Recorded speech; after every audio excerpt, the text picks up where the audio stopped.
এতদিন পার্বত্য অঞ্চলে যা কিছু হয়েছে তারপর পিছনে কেউ না কেউ ছিল, কোনো না কোনো শক্তি ছিল। এটা যারা করেছে তারা জানে, আমরাও জানি, বিশ্ববাসীও জানে।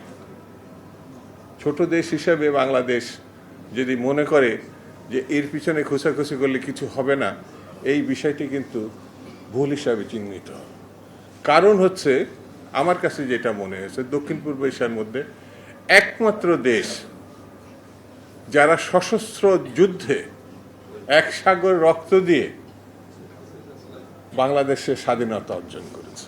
এটা কিন্তু দয়া দাক্ষিণ্যতার কারণে আসে নাই। কেউ যদি মনে করে এই বীরের জাতির কাছ থেকে তার 1 ইঞ্চি জমি জোর করে দখলে নেবে, এটি কখনো সম্ভব হবে না, কোনোদিন সম্ভব হবে না। কেন বলছি?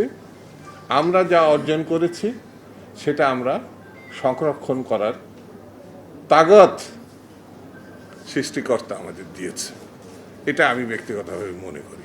সেই জন্যে আমার মনে হয় যদি কোনো সমস্যা থাকে, পারস্পরিক বিষয়, আপনি জাতিগতভাবে, অর্থাৎ ওখানে শুধু পাহাড়িরাই থাকবে, অন্য কোনো জাতিগোষ্ঠী থাকবে না, এটা বোধহয় ঠিক না। আমরা শান্তিপূর্ণভাবে এখানে যে সমস্যাগুলো আছে সেই সমস্যাগুলো মীমাংসা করতে চাই।